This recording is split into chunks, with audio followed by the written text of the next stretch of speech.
taxi and I pay the taxi driver in cash. Is the taxi driver also corrupt because he took my money? So I think there is some requirement for clarity in our mind as to what is corruption. Corruption is the misuse of public office for private gain. Private gain for yourself, private gain for somebody else, or private gain for your relatives. Somewhere there should be a private gain by misusing your public office. And when you misuse your public office, you are making a decision which is below the merit. Merit is being sacrificed. On merit, you will get it without corruption. It is only because the person who is not meritorious, he wants it.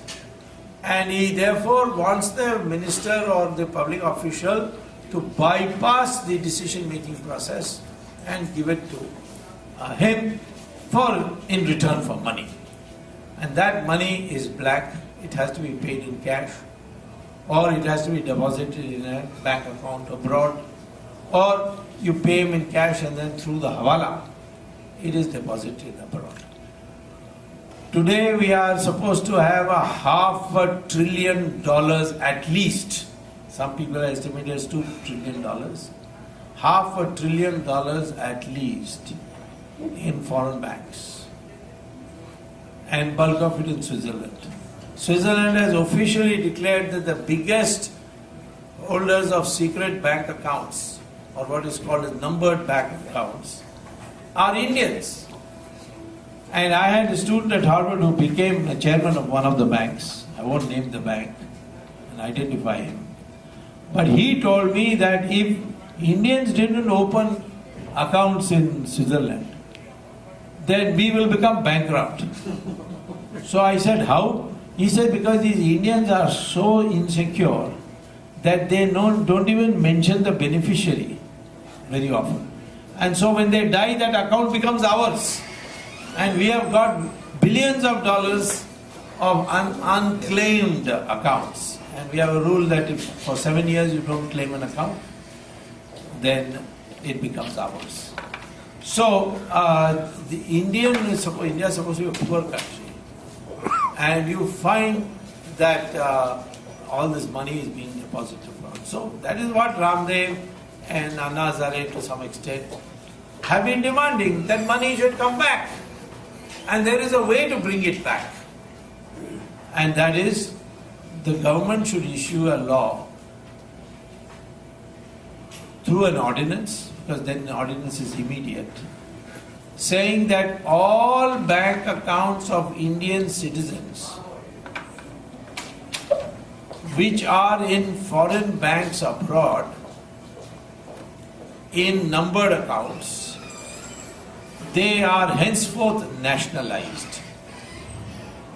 Under the new UN Security Council resolution and laws passed by several countries including Switzerland, that is permitted. Switzerland has made one more additional law, that if there is a politically empowered person's account, then you don't even have to take out this. You just have to mention that this person is a publicly empowered person, PEP as it's called, and therefore please freeze his account till we decide. Even when you take out the ordinance, you can put in a rider that if anybody innocently has legitimately, legally opened an account and legally deposited money, then we will return that account, provided he proves that all the deposits in that account are legally valid. So you can get it back. The government is refusing. The government is so afraid that even Liechtenstein, what happened is the Germans found that many Germans were stashing away money in Liechtenstein. Liechtenstein is a small, I don't know how many of you have been to Liechtenstein.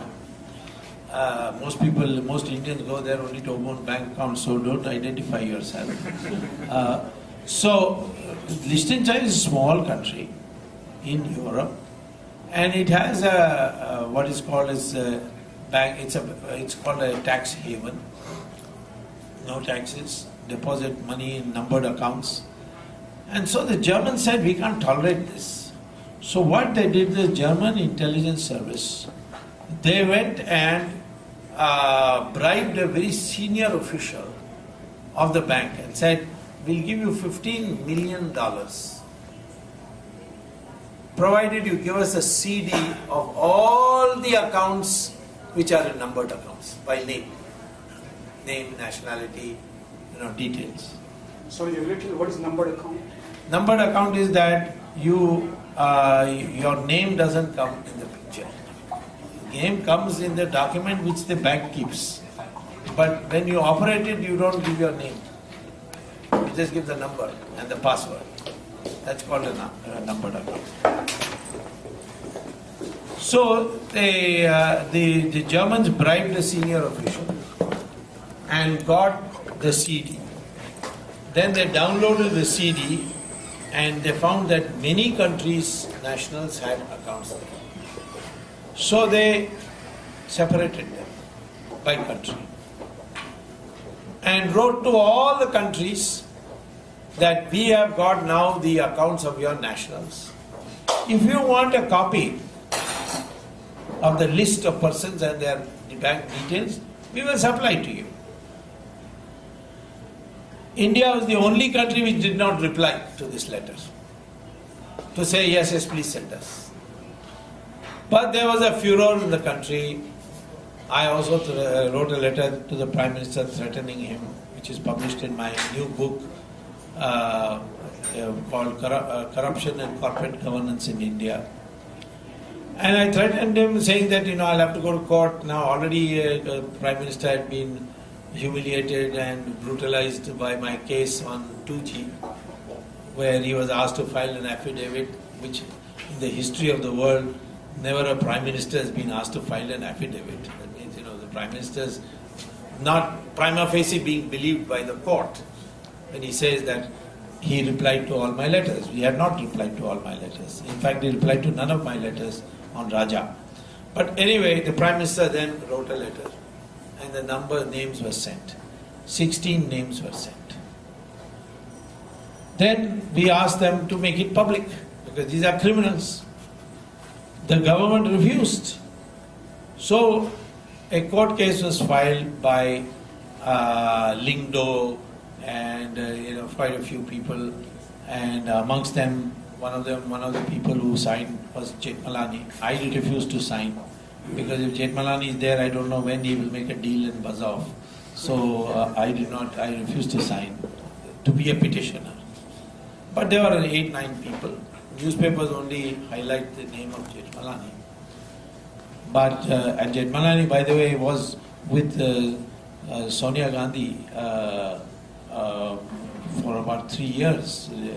He was a nominee as a Rajya Sabha member. I think he has been to more parties than been a member of more parties than anybody, and his name belongs properly in the Guinness Book.